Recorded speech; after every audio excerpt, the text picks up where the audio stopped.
तो हमारा ये त्यागपत्र आपने देखा था कि ये ऑफिशियल लेटर था, और इसी के साथ मैंने कुछ अपने जीवन के मीठे और कटु और मीठे अनुभवों को पंक्तियों के माध्यम से प्रस्तुत किया था। कुछ यादें भी संजोई थी जो त्यागपत्र के साथ ही उसके दूसरे भाग में डाली थी। सुनिएगा, शीर्षक है क्षमा। जीवन के इन नए पड़ावों में मैं सोच रही किन किन से मांगूं क्षमा और किन किन को करूं क्षमा।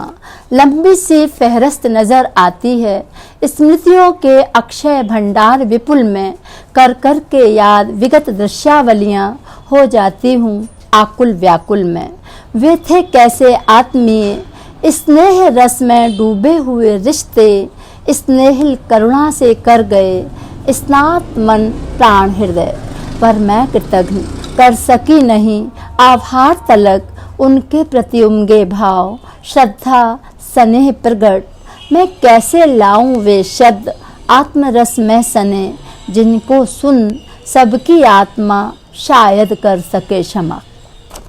कुछ ऐसे भी पथिक मिले जीवन पथ में, जिनने पथ में शूल बिछाए पीड़ादायी, मेरी आहों और कराहों से आनंद लिया, आंसू की धारा देख के मानो उनने स्वर्णिम निधियां पाई।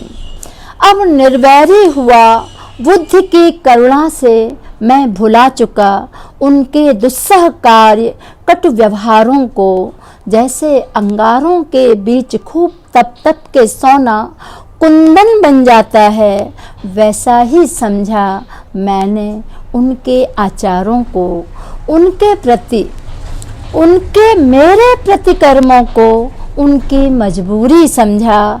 सहिष्णुता और सहनशीलता का न ले पाई मैं तमगा, अपने अंतरतम के निर्मम सत्यों को कर रही आज मैं क्षमा क्षमा। जीवन के इन नए पड़ावों में मैं सोच रही किन किन से मांगूं क्षमा और किन किन को करूं क्षमा क्षमा क्षमा। और इसी के साथ आपको बड़ा मज़ा आएगा, मैंने लिखा था कबीर का ये पद।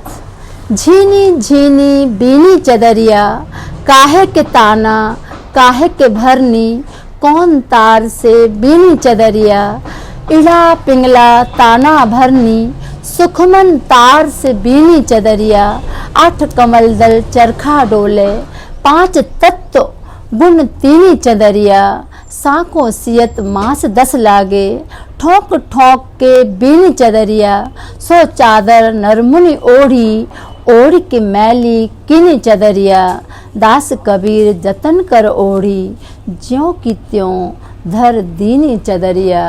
ये कबीर का पद था और ये नौकरी के प्रथम दिन मुझे पढ़वाने के लिए दिया गया था। इसकी व्याख्या करवाई गई थी, जिसके लिए मैंने विद्यालय का धन्यवाद और आभार किया है, क्योंकि मैंने उस दिन सोचा था कि मैं अपनी नौकरी और जीवन रूपी चादर को कबीर की तरह बेदाग रखूं, और कुछ हद तक रखने की कोशिश भी की है। इसी के साथ पंक्तियां हैं कि जलो तो आन बान से, जलो तो आन बान से, बुझो तो एक शान से, अखंड दीप से जलो, सदा बहार से खिलो। और कुछ शेर भी लिखे हुए थे जो हमारी जीवन की यात्रा को बयां करते हैं कि हद शहर से निकली तो गांव गांव चली, कुछ याद है मेरे संग पाँव पाँव चली, सफ़र जो धूप का किया तो तजुर्बा हुआ, वो जिंदगी ही क्या जो छाँव छाँव चली। लोग हर मोड़ पे रुक रुक के संभलते क्यों हैं। अलग अलग लोगों के अनुभव रहे, मल्टीनेशनल अच्छी कंपनियों के भी लोगों को देखा, शहरों के लोगों को भी देखा। मैं फ़िलहाल एक छोटे से गांव की हूँ। तो लोग हर मोड़ पर रुक रुक के संभलते क्यों हैं, इतना डरते हैं तो फिर घर से निकलते क्यों हैं। मैं न जुगनू हूँ न दिया हूँ न कोई तारा हूँ, रोशनी वाले मेरे नाम से जलते क्यों हैं। कल न हम होंगे, कल न हम होंगे न गिला होगा, सिमटी हुई यादों का एक सिलसिला होगा। जो लम्हे हैं उन्हें हंस के बिता लो, कल जिंदगी का क्या फैसला होगा। और अंतिम 4 पंक्तियां हैं, ध्यान से सुनिएगा। शायद ऐसा त्याग पत्र आपने नहीं देखा होगा, मैंने फ़िलहाल किसी तरह का कोई त्याग पत्र नहीं देखा। तो ये अंतिम पंक्तियां सुनिएगा। ना मैं आसमां हूँ न ज़मीं से निकलूँगा, ना मैं आसमां हूँ न ज़मीं से निकलूँगा। गर तू मुझे मानता है तेरे यकीन से निकलूँगा। मेरा तरीका ज़रा मुख्तलिफ है सूरज से, मेरा तरीका ज़रा मुख्तलिफ है सूरज से। मैं जिधर डूबा फिर वहीं से निकलूँगा, मैं जिधर डूबा फिर वहीं से निकलूँगा।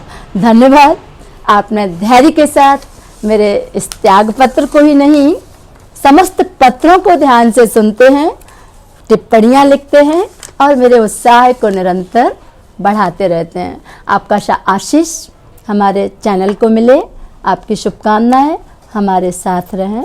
इसी के साथ धन्यवाद।